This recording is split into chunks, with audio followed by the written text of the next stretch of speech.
लोकप्रतिनिधींना जी पक्षाच्या थाप असते, पक्षाची पाठीवर हात ठेवावा लागतो पक्षाने, तर त्यांच्याकडे खासदार आणि आमदाराकडे दुर्लक्ष आहे काँग्रेस पक्षाचं, त्यांच्या नेतृत्वाचं. काही लोक अस्वस्थ आहेत. पुढे बघू काय होतं. यावरती काउंटर संजय राऊत असं म्हणतात की यंत्रणा त्यांच्याकडे आहे, त्यामुळे ऑपरेशन लोटस सारखे ते काही करू शकतात. नाही, त्यांना त्यांचे माणसं सांभाळता येत नाही, हा प्रश्न आहे. आम्हाला ऑपरेशन वगैरे करायची गरज पडत नाही, आम्ही कधी ऑपरेशन मध्ये पडतही नाही. आणि ईडी सीबीआयचा नेहमीचा त्यांचा रोना आहे हा. आम्ही कधी ईडी सीबीआय कडे गेलोही नाही, कधी आमचा त्याचा संबंधही नाही. तपास यंत्रणा आपलं काम वेगळं करतात. पण आपलं अपयश म्हणजे महाविकास आघाडीचं अपयश काय आहे की त्यांचे निवडून आलेले प्रतिनिधी त्यांना सांभाळता येत नाही. त्यांचे निवडून आलेले प्रतिनिधी अस्वस्थ आहेत.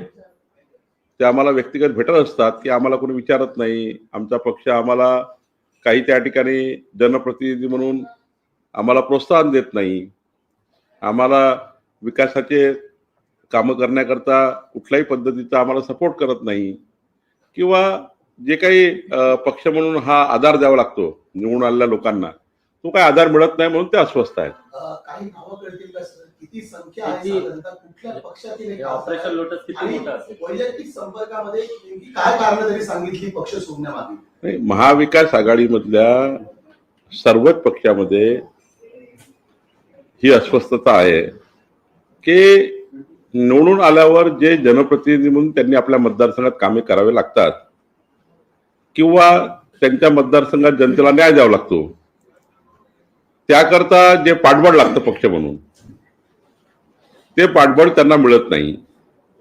एकदा निवडून आले जनप्रतिनिधी की त्यांना कोणी 5 वर्ष विचारत नाही. काँग्रेस पक्ष आणि महाविकास आघाडीमध्ये ही परिस्थिती आहे.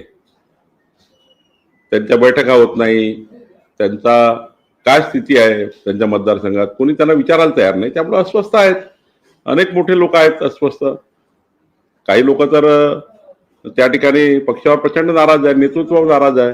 दिल्लीला त्यांना कोणी विचारत नाही, महाराष्ट्रात कोणी विचारत नाही.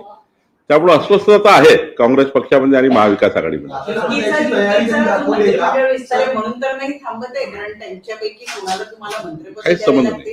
काहीच संबंध नाही आहे. मंत्रिमंडळ विस्ताराचा आणि याचा काही संबंध नाही. राजीनामा द्यायची त्यांनी तयारी दाखवली का? दुसरी गोष्ट, राजीनामा दिला तर कमळ चिन्हावरती निवडून येऊ शकतात. आमच्याकडे कुणी आलं तर आमचा पक्ष हा स्वागतच करतो. त्यांना आता लढायचं की लढवायचं हा विचार नाहीच आहे, कारण आजची काही परिस्थिती नाही आहे.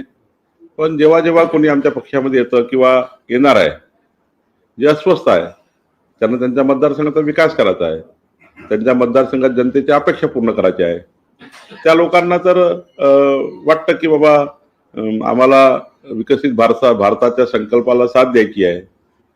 काही लोकांना असं वाटतं विकसित महाराष्ट्राच्या संकल्पाला साथ द्यायची आहे. देवेंद्रजींच्या नेतृत्वामध्ये महाराष्ट्र हा देशाचा क्रमांक 1 राज्य होत आहे, त्याकरता आम्हाला देवेंद्रजीला साथ द्यायची आहे.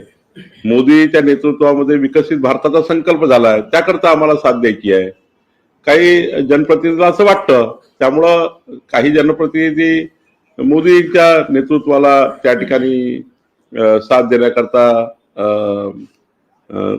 चर्चा करतात आहे. तर मला असं वाटतं आज काही याच्यावर बोलणं काही योग्य नाही. सर, ज्येष्ठ नेते शरद पवार यांच्याबद्दलचं वक्तव्य जे आहे गोपीचंद पडळकर यांनी केलं, त्यामुळे थोडीशी नाराजी जी आहे ते भाजपबद्दल पक्षाची नेमकी भूमिका काय?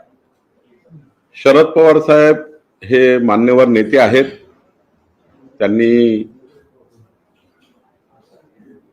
त्यांची आणि आमची वैचारिक भूमिका नक्की वेगळी आहे. पण शरद पवार साहेबांसारख्या व्यक्तीवर व्यक्तिगत टीका टिप्पणी करणे आणि अत्यंत खालच्या पद्धतीची टीका करणे हे काही पक्षाला मान्य नाही.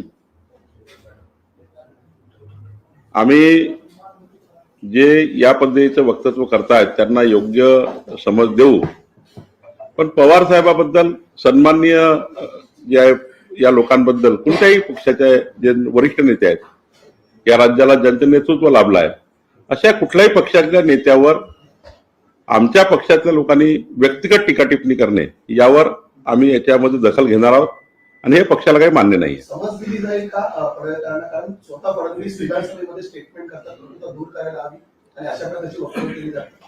नाही, हे फक्त तो मान्यच नाही पक्षाला. सन्माननीय शरद पवार साहेबाबद्दल जे बोललं गेलं ते पक्षाला मान्य नाही आहे आणि योग्य पद्धतीने आम्ही त्याची दखल घेतली आहे. खरं तर कुठल्याही महाराष्ट्राच्या कुठल्याही पक्षाच्या नेत्याबद्दल निंदाजनक वक्तव्य काही पक्षाला आम्हाला मान्य होत नाही आणि त्याबद्दल दखल आम्ही घेतली आहे. सर, खरं तर मंत्रिमंडळ विस्ताराची चर्चा सुरू आहे. आज महायुतीचे प्रमुख नेते दिल्लीत जात आहेत, तुम्ही देखील जाताय. नेमके आज फायनल होईल का सगळं? मंत्रिमंडळाचा पूर्ण अधिकार हा माननीय मुख्यमंत्र्याचा आहे, पण माननीय मुख्यमंत्री आमच्या केंद्रीय नेतृत्वाशी बोलतील आणि आमच्या केंद्रीय नेतृत्व असेल, एकनाथजी असेल, अजितदादा असेल, या सर्वांशी बोलून माननीय देवेंद्रजी योग्य निर्णय करतील. काल तुम्ही एकनाथ शिंदेची भेट घेतली रात्री. काय एकंदरीत जी चर्चा राजकीय वर्तुळात सुरू आहे की शिवसेनेमुळे विलंब होत आहे, आता तरी नाराजी दूर झाली आहे, खाते वाटपाचा तिढा सुटलेला आहे. कुठेतरी ग्रह खात्यावरती मुंबई, पुणे, नागपूर, मराठवाडा असो का विदर्भ, राजकीय, सामाजिक, शैक्षणिक क्षेत्र असो का क्रीडा, सर्वच घडामोडीचे विश्लेषण पाहायला विसरू नका. फक्त देशोन्नती न्यूजवर.